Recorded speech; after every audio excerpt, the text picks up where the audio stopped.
What's up, degenerates? This is Locked In. As per usual, I'm your host, Mason Cameron, at PFF_Mace on the Twitter. And with me, as always, my partner in crime, Vishaal Gupta, at Vishaal_Gupta95 on the Twitter. We're back. It's another new season, and it's finally time to break down week one. Are you excited? I am. Yes, this is going to be so great. Doing this long form show every week. It's just going to be, experience unlike any other. Yeah, and I'm like shaking. I love football. It's finally like we don't get to, we're done talking about it. Well, I mean, we're still going to be talking about it, but now we actually get to watch it happen and not just ponder the could be's. So I'm super excited. We did over underdogs last night. Go check it out if you missed it. You can find it on our YouTube and our Twitch pages. Super simple. Go ahead and you know how to use the search bar to find those. And tonight, just like you said, V, we're doing the big boy show. We're breaking down all of our favorite bets. I'm super excited to do this because last year, this was actually Locked In was the underdog picks show. And now they let us amplify and get even bigger. I can't even believe that they let us have the keys to the car. It's kind of crazy. I hope they're not watching right now because we're going to crash it. We're definitely going to crash it. Yeah. It should be very good. Last year, we didn't really get a chance to go too in depth on our picks. We kind of just posted them here and there, and that was it. But actually being able to talk about them with each other it's going to be a good time. Yeah. Oh, and there's some good games. The NFL schedule makers, they know how to do it, and the odds makers, you just added more intrigue to all these lines and stuff. We have a lot going on tonight. We're going to go over a bunch of stuff, but for starters, we're going to break down our newest piece over on the site, over at importantnonsense.com. It actually pits us against each other in a battle of wits, going directly head to head on certain picks that we highlight throughout the week. We have a bunch of them through here. You can go and read it, like I said, on the site. And we're going to break it down here too. We're not going to spend too much time on it because you can go and find it there. But we're going to touch on it a little bit. And then every week, come back to check on us and we'll tell you how we're doing and who's got the edge. I told V in our DMs, I said, you have to go a little easy on me because I know you're a killer and I know you're an assassin. So we'll see how it shakes out. We have a couple of good ones to start us off with for sure. So the first one that we put in there is Jacksonville at Washington. And it's actually funny because after we posted these, I think it's confirmed that NFL odds makers actually have notifications turned on for when we have new picks drop, because both of these lines moved like right when we dropped this piece. So I'm going to put on my tinfoil hat and say that I think somebody's got a secret Patreon account over at Important Nonsense and checking out our Discord and all the good stuff in there. So yeah, our first pick though was actually Jacksonville at Washington. And when we picked this one, it was -3. That line is actually moved in your favor, V, to -2.5. Where are we thinking about that? What do we think about that line movement? I mean, I'm sure you're not surprised because you landed on that side. Yeah, it's not great in terms of the actual number. I mean, this is one of the prime examples of why you want to shop early and shop around to get the best number. It actually started at 3.5, like earlier in the offseason, and then it slowly has now moved down to 2.5 in favor of Washington. And it doesn't seem like a big difference, but that 1 point is just huge because it crosses that key number of 3. And I'm not loving this pick anymore. I mean, once you would go below 3, you're essentially saying this game is a pick 'em, because most games just don't end in 1 or 2 point margins. They're going to end in 3 or 4 or 7, stuff like that. That's why those are the key numbers. So once you drop below 3, we're essentially saying if you want to pick Jacksonville plus 2.5, they got to pretty much win outright. That's what's going to have to likely happen if you want to cash that one in. And while I do think that will happen, it's just not as comfortable as if you could have gotten the 3 or even the 3.5, which would have been perfectly ideal. You get not only the 3, but you get the hook in case something would happen. So now that it's fallen under 3, you can still sprinkle a little bit on it, but it's not like one of my favorite picks of the week anymore. You're almost better off like exploring the money line really hard, and asking yourself if that, because just like you said, if when you get past that key number, it kind of becomes an exercise in futility of are they going to win by 1-2 points? That just doesn't happen very often. So that's somewhere you can definitely look. So what was your take when you saw this team at +3 though? Because like you did say, you get that kind of cushion for the push, and then you also, when it was at 3.5, you got that extra bit for the hook to cover. Yeah, I So what really was like. Yeah, no, sorry, I really liked it at 3 or 3.5. I mean, I'm not the biggest fan of Jacksonville's roster right now, but I like it a lot more than whatever Washington has going on, and it's probably because of what's happening at quarterback for both teams. I'm just not a Wentz guy at all. He just has not proven anything over the last few years, ever since his injury and during his almost MVP season. It just has not worked out well for him, either in Philly or the 1 year in Indy. I just don't think he's capable of doing enough to be a starting quarterback in this league right now. So I don't think he helps Washington as much as fans are probably hoping. I mean, I yeah, would rather take the one half of Ryan Fitzpatrick last year than have a full season of Carson Wentz this year. It's not going to be good.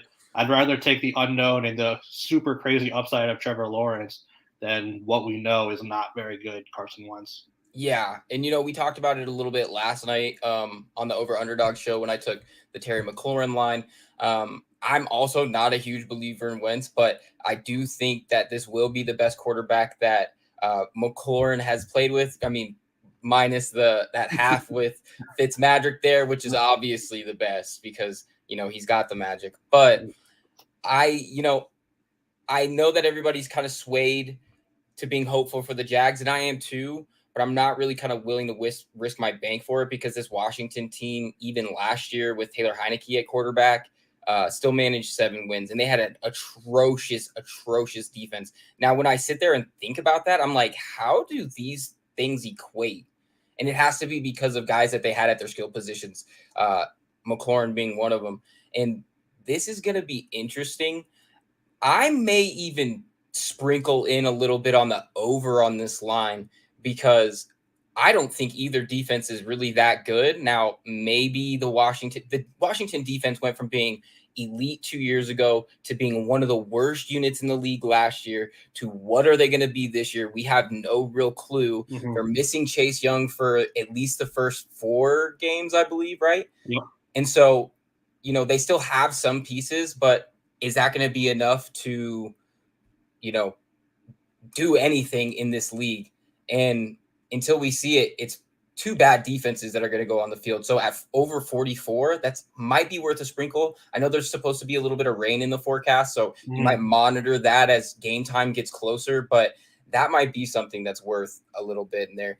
And that's the first one, V. That's the first one we're going to be marking. I know I'm going to be watching. That might not even be the most interesting game on Sunday, but I'm petty and I want to win, so I'm definitely going to be watching it. So good. Absolutely. So we'll see what happens with that one. And then the other one we took is my boys, the Denver Broncos at the Seattle Seahawks. The total was 43 when we took it. It's actually moved up to 44 in my favor. I took the over and you took the under there. For me, I don't want to keep beating a dead horse here. I've already broken my rule. So if the Hawks just demolish, or if the Broncos don't demolish the Hawks, or if the Hawks I don't even want to say it out loud. If they find some way to win this game at home on Monday night against Russell, you guys can blame me because I've just been absolutely skating my own rules. We're gonna blow up everyone's survivor pool in week 1. I've been giving that pick out all week. I have a survivor pool that actually picks the draft order of my fantasy league the next year. And they're my pick. And we'll see what happens there. And they're my suggestion for a lot of people too. So it's really just, I think the revenge factor just plays such a big role here.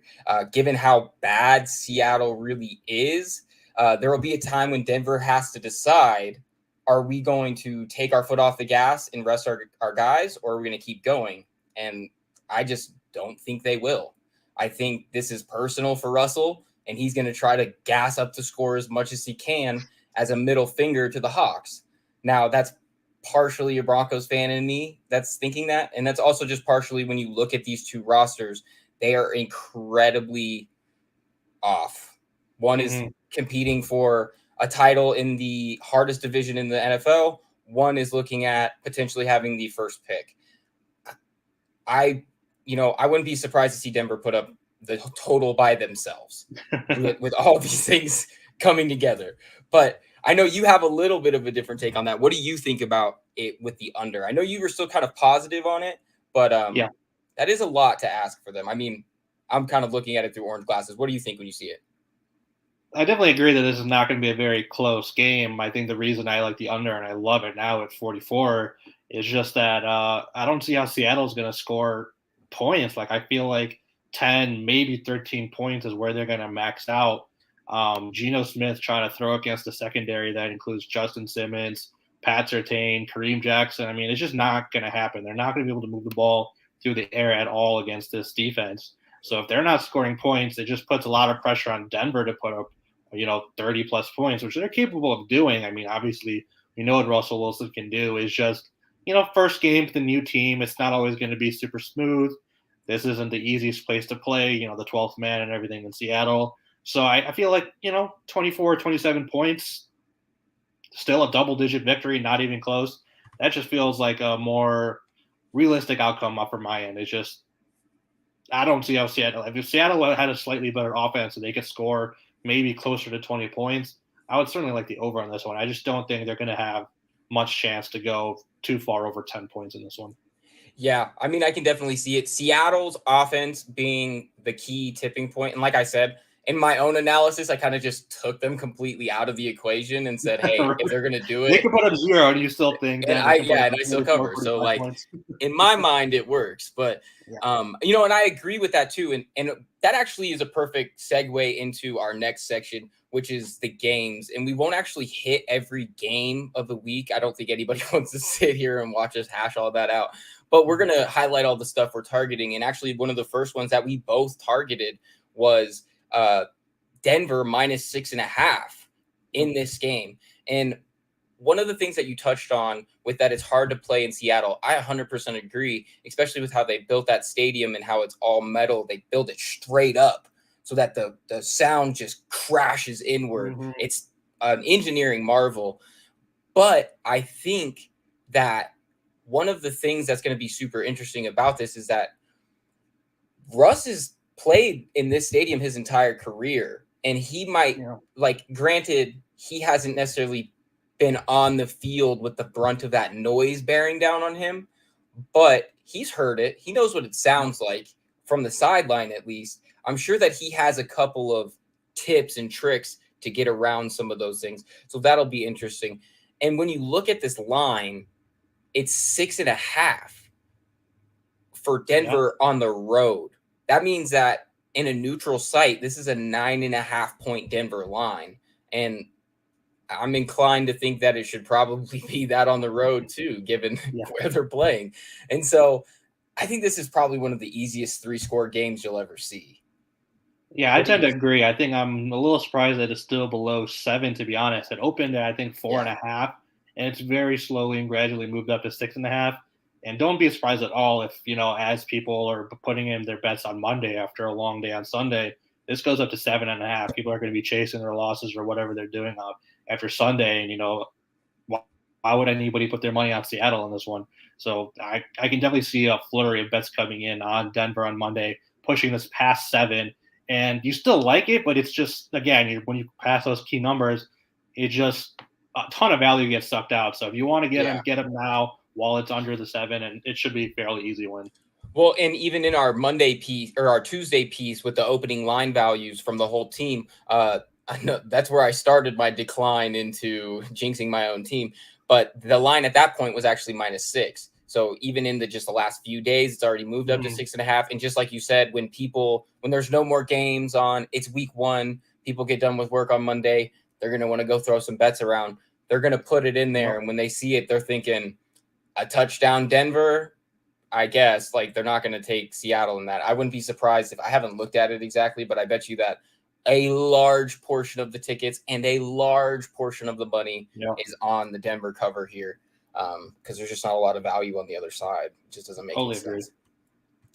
So our next game on the slate is actually another one that we both highlighted, and it's another gigantic away spread. This one has actually reached that key number of 7. It's Baltimore at the New York Jets. We both took them at 7. it's okay because you get a little bit of the push value there if it does end up being 7. But that's, again, a 10-point spread on a neutral site. What are you taking out of this game? Yeah, this is kind of a late pick I put in there based on some line movements in other games that kind of I didn't love. So I kind of moved away from other games and, trying to find the best of the rest. I kind of landed on this one. And I think we all know that the Jets are just not having a lot of luck injury-wise so far to start off the season. Zach Wilson going down, missing a couple of weeks. They lost their first-round pick, forgetting his name, their left tackle. Trevor Penning? Mekhi Becton, they lost him a couple weeks ago, and now they just lost Dwayne Brown again. So they're down 2 left tackles before they've even played a game yet. So it's just not a good situation right now for the Jets. And Lamar is ready for a revenge season after getting hurt and not performing as well as he would have liked last season. This also shouldn't be very difficult. This should just be a nice, easy blowout win. Flacco might be able to do a couple things here and there, but if he doesn't have time, he's not escaping any sort of pressure at his age. So this could just be an easy blowout win that Baltimore has enjoyed over the last couple of years when they start off the season. Yeah, and the other thing about it, something that we highlighted in the Discord actually for the Denver game previously, as I said, this is an interesting game for Denver until kickoff, and then it's just another blowout that you're probably not going to watch past halftime on Monday. Now, granted, it's week 1 and people have been starved for football, so they'll probably do that. But the same idea goes for this game. I don't think many people are watching this game in the 11 o'clock window. The most interesting thing about this game is Joe Flacco playing Baltimore, which I'm not really sure. Does Joe Flacco instill fear in Baltimore? He's changed teams multiple times since then. I feel like it kind of loses a little bit of its interestingness or interesting factor, Yeah, exactly. And then, not to mention, I'm not really sure Zach Wilson instills any fear either. So, I mean, if you're looking for fantasy purposes, I think our team at Important Nonsense has kind of outlined it quite a bit that for fantasy purposes, the Jets have been better when other guys not named Wilson have been under center in terms of how it impacts the receivers and running backs in New York. And I think it's kind of interesting that the line would probably have moved this way towards Baltimore, even with Wilson under center. I don't know how much the odds makers are changing things based on who's under center for New York. I don't think they think Wilson is a significantly better option than Joe Flacco. Yeah, I think that this line is definitely an indication of how people see the rest of the roster. And the roster is fine. Like we've kind of talked about before. I like the pieces, but it's more about than just the sum of your parts. Like you gotta be everything. And I mean, we'll see it. And Vaughn highlighted it actually last night with his Lamar pick when he said these two teams are just on entirely different levels. So this is another one that you're not going to watch at 11 o'clock, but when you check your ticket after the game, you're going to cover by an easy 10 and it's going to be smooth sailing. So yeah, they'll pop up on red zone with a defensive touchdown for Baltimore in the fourth quarter or something. Just completely put this game away. With just something outrageous. Yeah.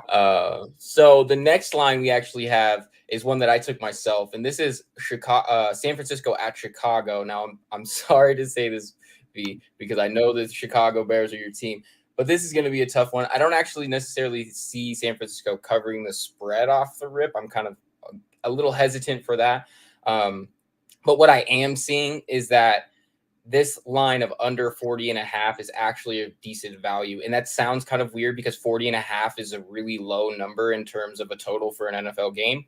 But I had actually overlooked this entirely until I was reading our guy Ben Hunt's latest piece on exotics for week 1. And if you haven't gone and seen that, go check it out on the website, importantnonsense.com. It's a great read. Ben actually highlighted that the weather in this one is going to be filthy, just absolutely disgusting, with rain, 25-mile-per-hour gusts, and you pair that with 2 young quarterbacks.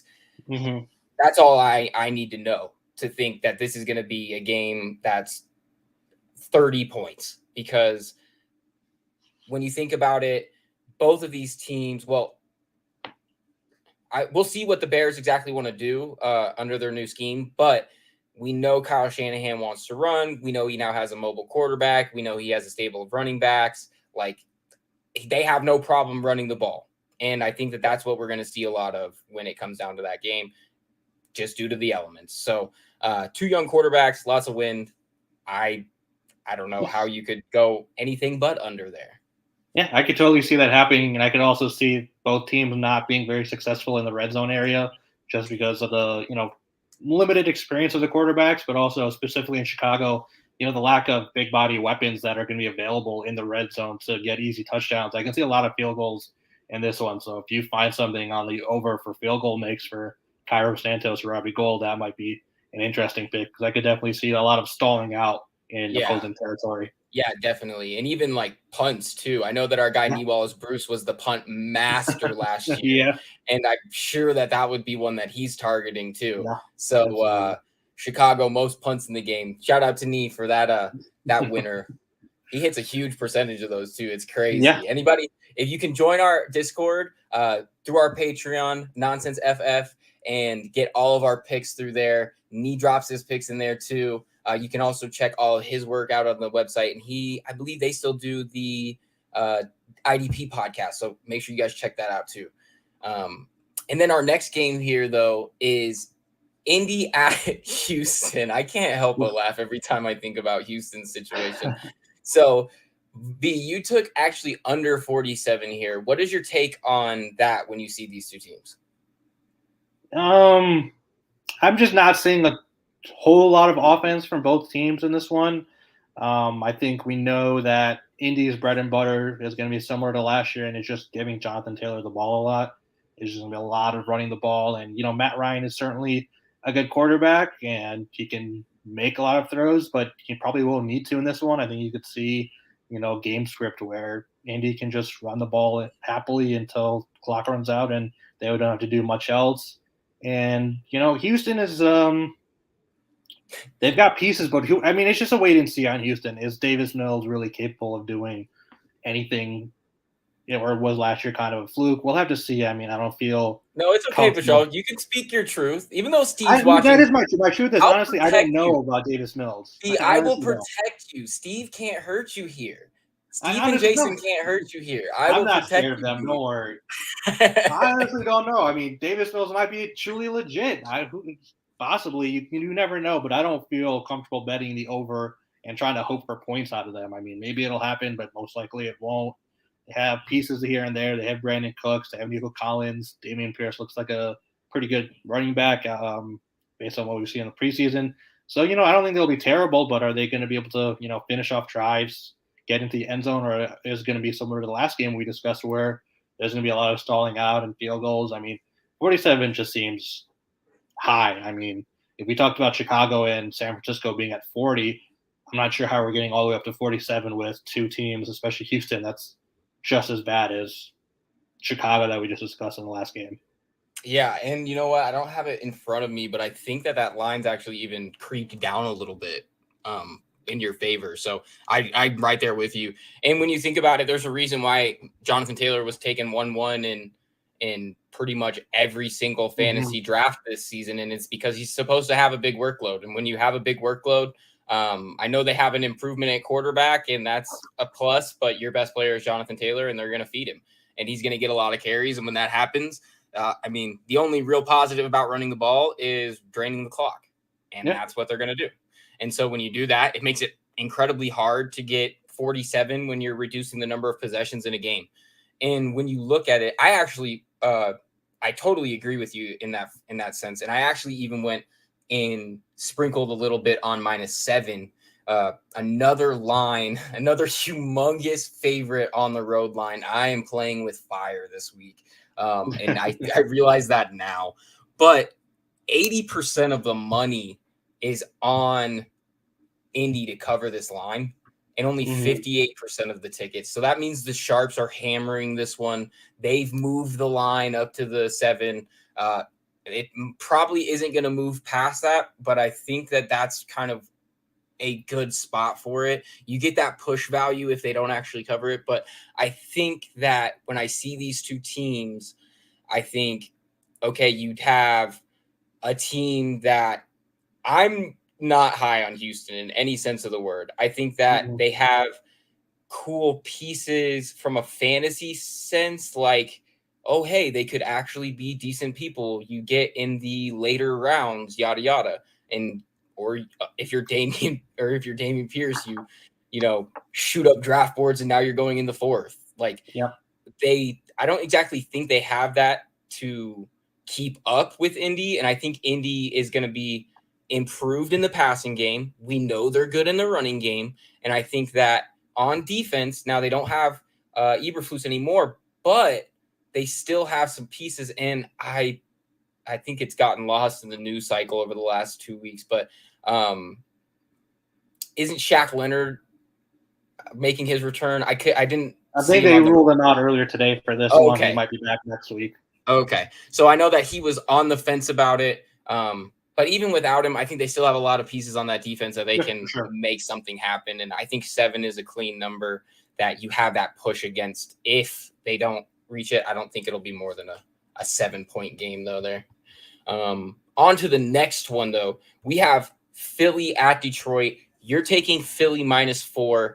The line's actually moved a little bit to 4.5. I know that you can still shop around and find it in 4. So run out right now and go find it. If you ever need help shopping the books, everybody at home, go to bettingpros.com. You can see every book right there. They give you all the odds for all the games from every book. So you can quickly and easily find who has the best line for you. It makes shopping around so much easier. And I'm telling you, people, shop around every single time. It will save you. And start early. It will save your bankroll. It will save your bankroll. And the reason why is because oddsmakers are really good at their job. These lines move because of money. So when lines start to move, that's when it gets further away from the exactness. So definitely shop around, check it out. So what are you seeing when you see Philly at -4 here, V? Yeah, this was another late pick that I kind of added in here in the last 24 hours or so. This one pretty much just comes down to not thinking Jared Goff is going to be able to do much against a Philly defense that just looks insane right now, especially in the back end when you have guys like Darius Slay, James Bradbury, and Chauncey Gardner-Johnson, who they just traded for. I mean, that's an elite secondary, and then you still have Fletcher Cox up front and a whole bunch of talent. So you're just looking at, can they move the ball? Can Detroit move the ball against this defense? And then on the other side of the ball, Jalen Hurts has a great matchup against the Detroit defense that, I don't know, who do you like on this defense besides a rookie and Aiden Hutchinson? I mean, is Jeff Okudah ever going to live up to his 3rd-round pick from a couple of years ago? Nope. Does Tracy Walker or Deshaun Elliott or anybody scare you in the secondary? I mean, there's just not a lot to be worried about. I know everybody has the Hard Knocks hype with Detroit, but, you know, this is actual football against a really good team, and they just are not quite ready yet. They don't have the talent that's going to be able to match up, I think, in this one. And 4 is just a really, really good number in a game that could end up being a 7 or 10-point game. Right.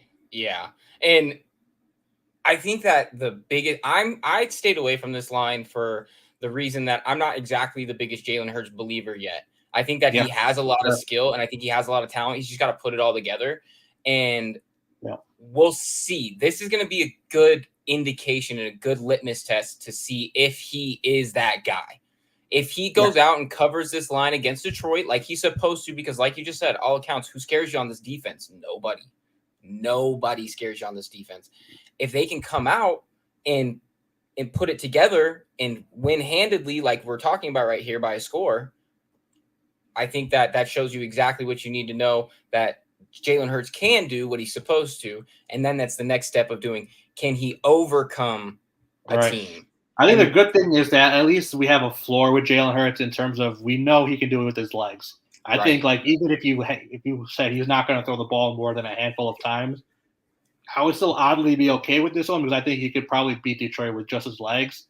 So the thing that we definitely need to see out of him, though, is can he do it with his arm? You have a guy like A.J. Brown now on your offense. Use him a lot. Just kind of show everybody that you're a true quarterback. You can make all the throws that you need to, and you're going to be a superstar this year. So I think that's what we're all going to be looking for to start the season.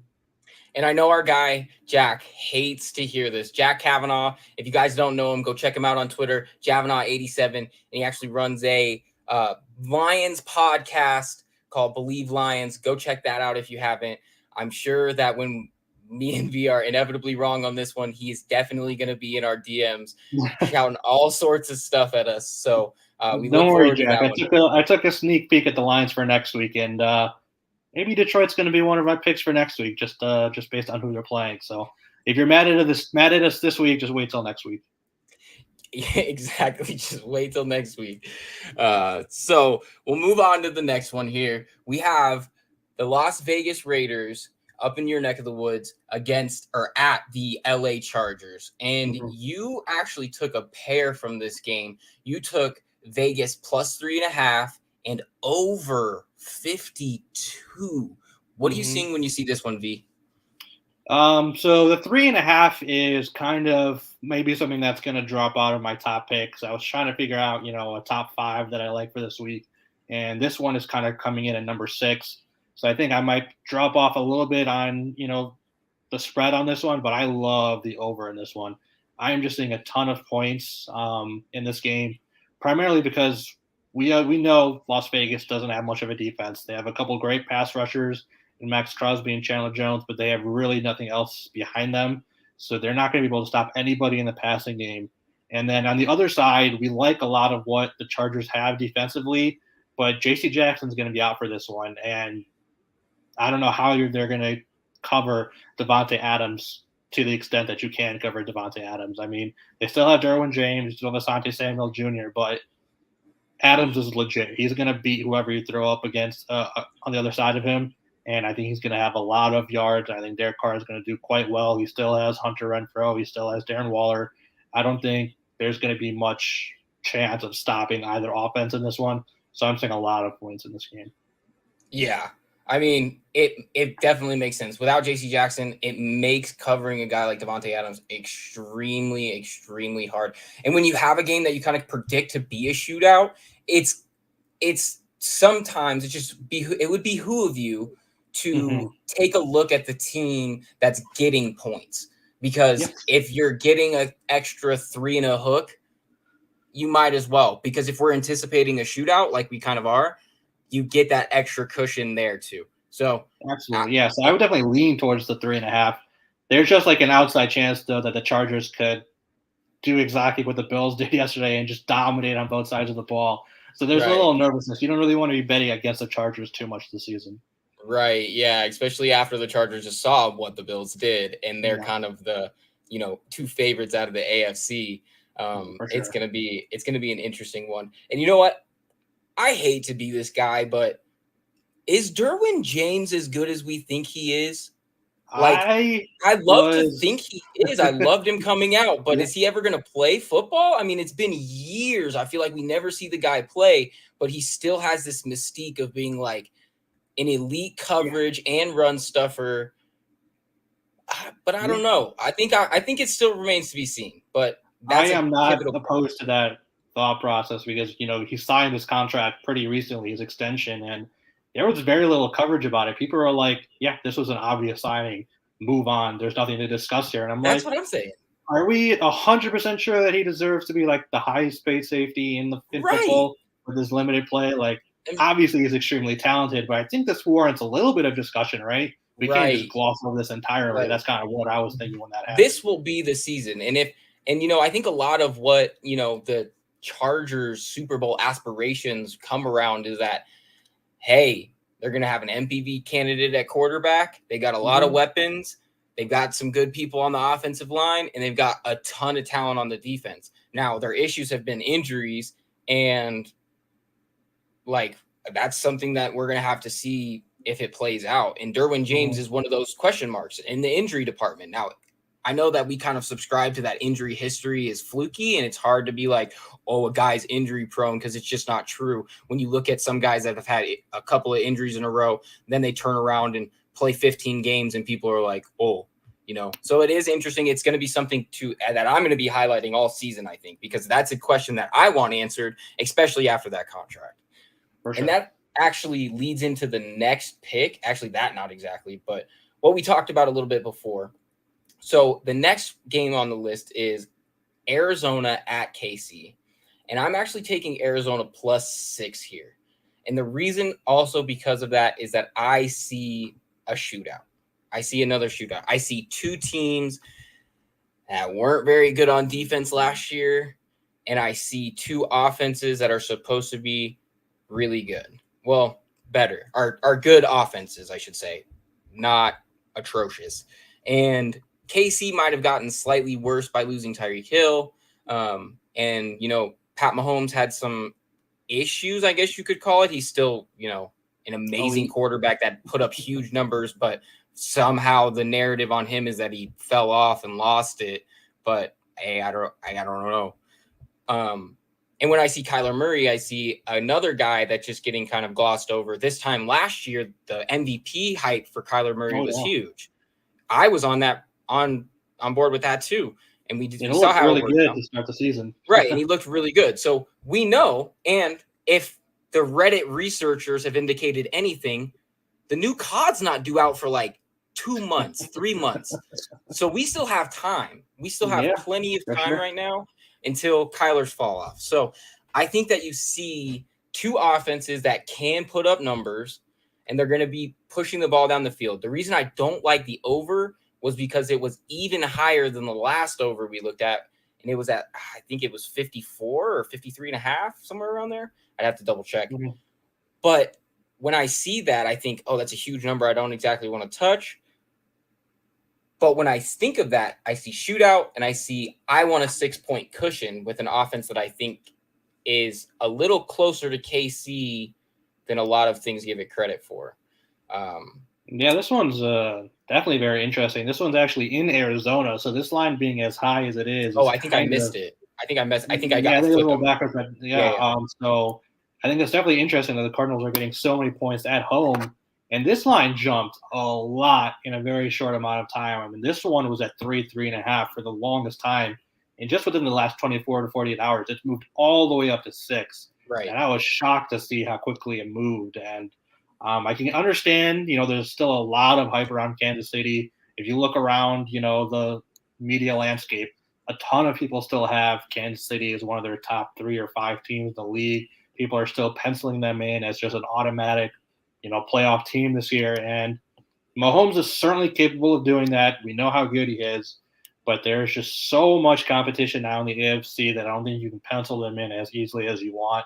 And I agree. A 6-point cushion is looking pretty nice when you have Kyler Murray as your quarterback. So, I mean, if this one's a little volatile, I'd probably just stay away just because you don't love betting against Patrick Mahomes. But if you're going to do it, getting 6 points with Kyler Murray is definitely the spot to do it. Right. And when we talk about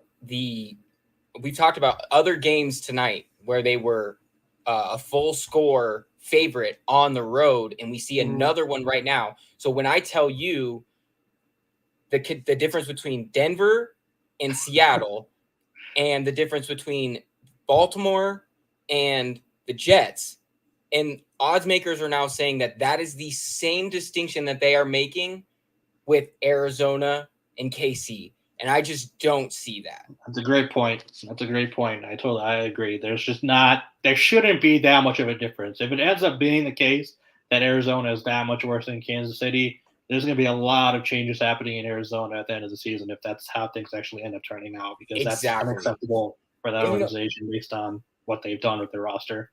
Right. Yeah. It's a coaching change immediately.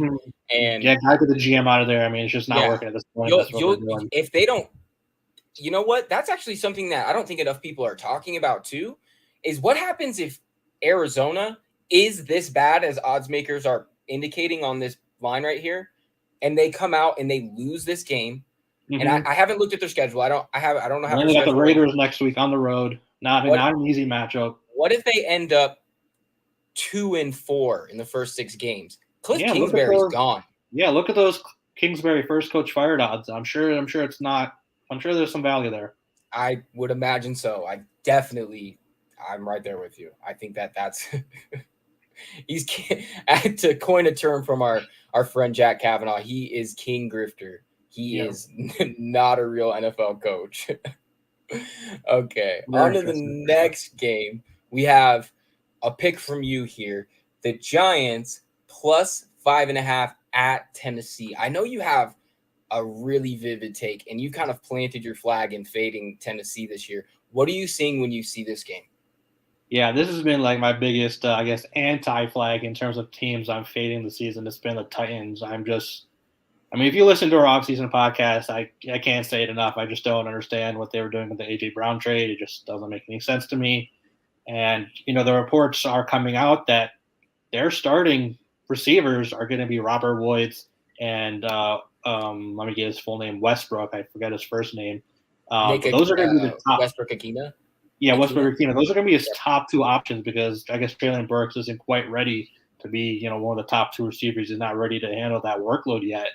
And I just cannot get behind betting on Ryan Tannehill with those kind of weapons. He is just not a good enough quarterback to be able to sustain any type of success without having the best of the best around him. So much of his success in the passing game was based around A.J. Brown just doing incredible stuff on the field and just making defenders look silly. And without him, I'm just not loving it. I'm a little early on the Derrick Henry is done hype. I'm just kind of hot on him a little bit. He's not on any of my fantasy teams, just mainly because of where he was going. I will certainly take him, in a second round or something like that, but I'm not somebody who's thinking he's going to be able to live up to a first round billing anymore. I just don't think the health is there. I don't think the talent around him is there. This pick is mainly, again, just anti-Tennessee. They shouldn't be favored by this much against anybody. 5.5 is just crazy. And 5.5 is a goofy number. Like we've been talking about with key numbers, that means that oddsmakers have pushed this past a touchdown in the middle of a field goal in the touchdown. It's like a goofy number that means that, like, how is Tennessee going to cover this without covering by a touchdown? And when you think about how they like to play with Henry and running the ball, it's just not conducive to, trouncing teams like the Giants, who aren't exactly the greatest team, but should be improved. And I'm right there with you. And actually, sadly, I had a fantasy team auto draft on Wednesday because I was in the shower and didn't realize that it was drafting at that point. And I missed like the first 6 rounds, and that team is tossed. It was first round pick Derrick Henry, and I think I got Cam Akers in like the 3rd or 4th, and everybody knows how that went. If you've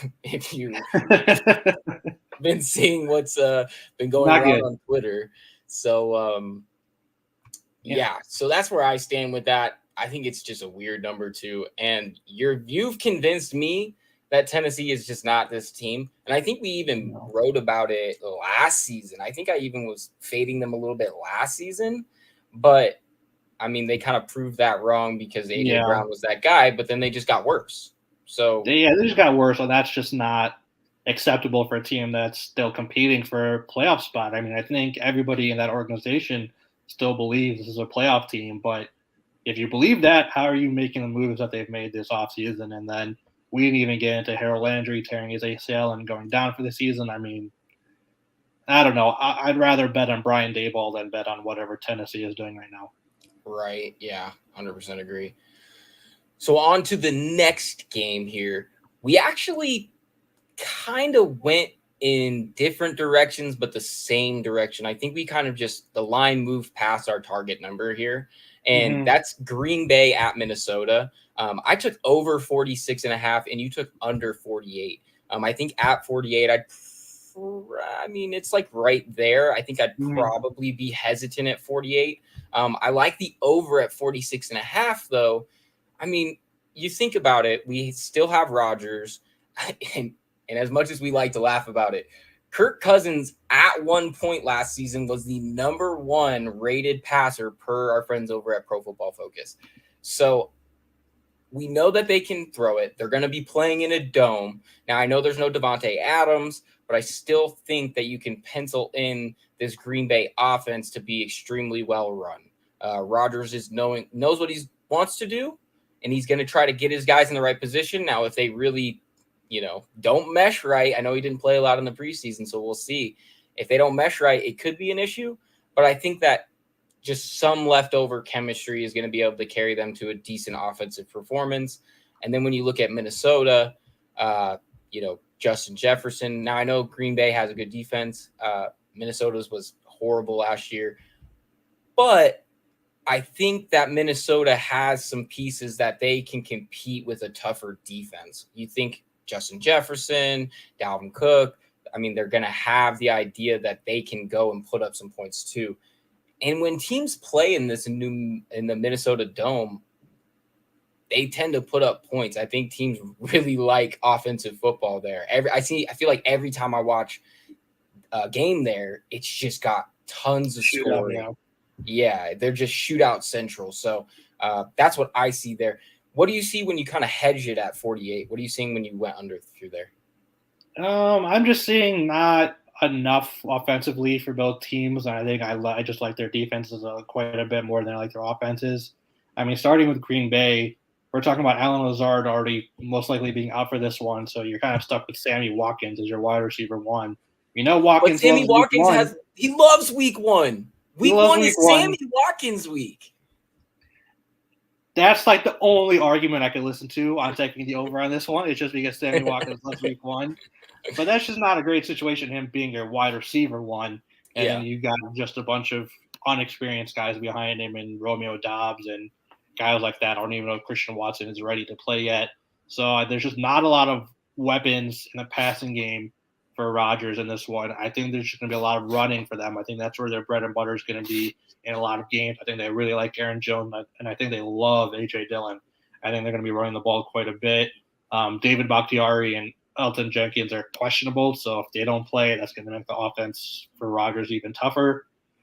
And then I love Green Bay's defense as much as it pains me to say it. I mean, they have just so much talent there. Jair Alexander is going to be back. They're going to have Adrian Amos, Darnell Savage. That secondary is very, very good, and they have a ton of guys up front. Rashawn Gary, Devondre Campbell. There's just a lot of talent there. Kenny Clark. I mean, the list goes on. So I think, Minnesota could have a tough time moving the ball. I think we know Jefferson is good. He's going to get his. But, 24-21 game in either direction would make a lot of sense, and that's still going under. So if you want to hit the over, some team is going to have to probably hit 4 touchdowns in this one. And I'm not really seeing either team is capable of doing that unless there's a defensive score in there somewhere.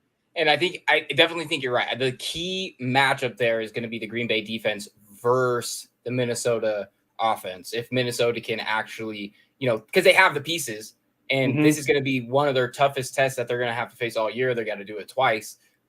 This is going to go a long way to proving if they can do it. If you can't do it at home, they're not going to be able to do it on the road, probably late in the season in Green Bay. It's just not going to happen. Yeah, I was definitely looking at also Minnesota, +2 or whatever their line was. That was definitely an interesting one. I think them getting points at home against, again, a Green Bay team without wide receivers, I thought was very interesting. But again, at that number, it's essentially a pick 'em, and enjoy betting against Rodgers and a pick 'em.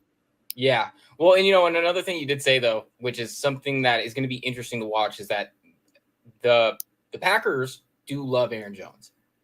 Yeah. Now, or LaFleur loves Aaron Jones. Now, Aaron Rodgers loves himself.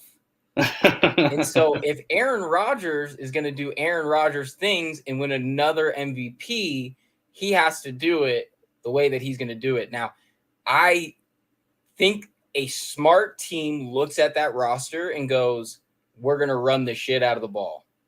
But I don't think Rodgers has that patience. Yeah, but how soon after his guys drop a pass is he going to get so frustrated with them that he's just going to ignore them and just hand the ball off to Jones and A.J. Dillon? I mean, I just feel like it's not going to take very long with the limited experience that they got there. The Rodgers hit list is going to be a mile long. They're going to have to pull guys out of 7-Eleven to come and run routes because he's literally doghoused all his receivers. Yeah, he can't throw and catch the ball, as Giselle once said. Oh, all right. I love it. All right. So on to our last game of the slate, which is good. This has been a good run. I'm excited. We're going to cap it off. I know we started with Monday night, but that's kind of just how it worked with our other game. But we're ending it with Sunday night. So we have Tampa at Dallas. You took Tampa -2.5. And I actually took the over at 50. Now, what are you seeing when you see Tampa -2.5? I'm just seeing a Tampa team that is significantly more talented than Dallas. I mean, this is even before we talk about the offensive line situation with Dallas. You're losing Tyron Smith, and you're putting in Jason Peters, I don't think he's going to be ready to play week one. I think that's what people are saying. It's probably going to take a couple of weeks before he's just put in there. So if he's not playing, there's just a lot of inexperience on that side of the offensive line, and you're going against Shaquille Barrett, Akeem Hicks. I mean, it's going to be a long day for, I think, Dak Prescott if his offensive line doesn't hold up. And they still just don't have the talent. You love Micah Parsons, but who else on that defense is stopping Tom Brady and what Tampa Bay has going on? I think there's still some question marks about if Chris Godwin's going to play. They're saying he's a game-time decision, but I've been all in on Chris Godwin this offseason. I think even if he's a little slow to start the season, he's going to have a monster year. And if he's playing in this one, him, Mike Evans, Russell Gage, Julio Jones, I mean, Dallas isn't stopping them. 2.5 seems low. This should probably be closer to, maybe, I don't want to say all the way to a touchdown, but it should be more than a field goal in this one. I think Tampa Bay is just that much better of a team. I think that it's definitely – I'm surprised to see it under 3. Yeah. I think that over that line, kind of like we've talked about previously, I think even at like a 3.5, I think you're right in a sense that on the neutral site, they're saying that this game, is 5.5 points, but I think that roughly a 7 is probably closer, or a 6 at least. Yeah, I mean, I feel like all of the betting markets around Dallas have just been weird. I mean, they're still either tied or favored over Philly to win the division. I mean, a lot of stuff around Dallas just isn't making a lot of sense from a betting perspective to me. And I hate to say it, but they are America's team, and it makes no sense because they suck. But like right. They're America's team in the sense that America will go and bet them for freaking no reason at all, and it makes no sense, and it ruins all the lines when they play. I like the over at 50 here just because I think they have a ton of stuff. I know you said Chris Godwin. I highlight Chris Godwin as the steal of the fantasy football season. Yeah, I think you could have gotten him in like 7th, 8th, 9th round. Sometimes it just really depends on where you could go and get him. If you had some smart guys playing against you, you probably weren't getting him that late. But I think that when you look at Tampa, you see a ton of talent. And Tom's going to execute exactly like we know he's going to. I know that, the fall off has to come sometime, and we've talked about it. But until I see it, I'm not going against it. And I think that they can put up a lot of points. Excuse me. Now, Dallas is the question there. I think being at home can be enough for them to be comfortable to do what they need to do to make this game work. I agree. Tampa, I think, is an easy cover at -2.5. When I look at the over here, now this is another one that kind of like we've talked about tonight. I'm not like huge on it, but when I think of the keys to an over, I think 2 elite quarterbacks, I think playing in a dome, and I think somewhere below 55, hopefully. So, we're seeing a 50-point. They're at home, and I know they don't have some of the weapons that they're used to, but we'll see if they can't get some of the production back in other ways, through spreading the ball around. Now, we'll have to see who steps up opposite CeeDee Lamb, because again, no Amari Cooper, and then Michael Gallup is probably not going to be ready to start off the season. So we're going to have to kind of see who that number 2 receiver is going to be for Dallas's offense. If somebody steps up, then you could definitely see this team putting up enough points to hit the over. It just remains to be seen who that guy is going to be. Yeah, and you look at what is Dallas going to do to stop some of these guys on D? Has anybody seen the clips of Diggs in the preseason? They're trying to teach the kid how to play corner again because the fundamentals were escaped from him, which is a sad reality of a lot of, lower level football, is that coaches just flat out let elite, talented, athletic players just do their thing, and they never teach them how to play the position. So then when they get to the most elite level, you have to teach Diggs how to look at people's hips to read which way they're going, and he's slow out of breaks because of it. It's going to be a lot for him to balance learning how to play sound technique and his aggressive style. And if he can, he could be one of the best corners in the league. Right. But last year, he gave up so much stuff. We talk about how you have 10, 11 picks, but you have a sub 70 coverage grade. Like, that's not okay. I think that a lot of defensive coordinators would be like, I would rather you just stick with the guy.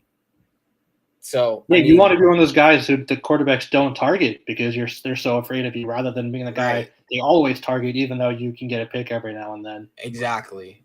So I think that 50, it's going to be interesting to see exactly how good the Dallas offense is. I think being at home is going to be a plus for them.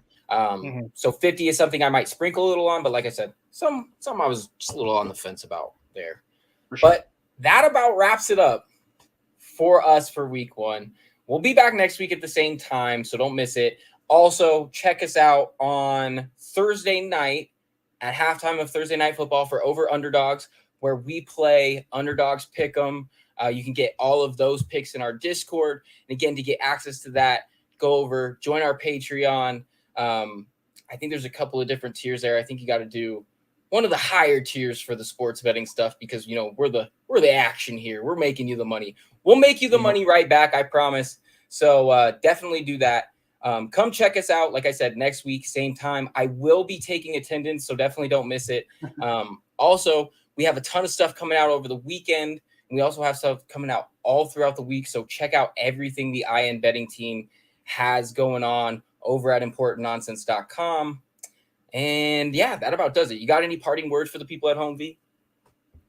Week 1, can you imagine waking up Sunday morning and just having nothing to do besides watch football all day? It's glorious. I'm so happy to be back. And I promise everyone this is going to be our best season yet in terms of picks. So just be ready to make that money. Oh, yeah. Oh, we're back, V. We're back. All back. All right. Well, until next time, we'll catch you guys all. Have a good one.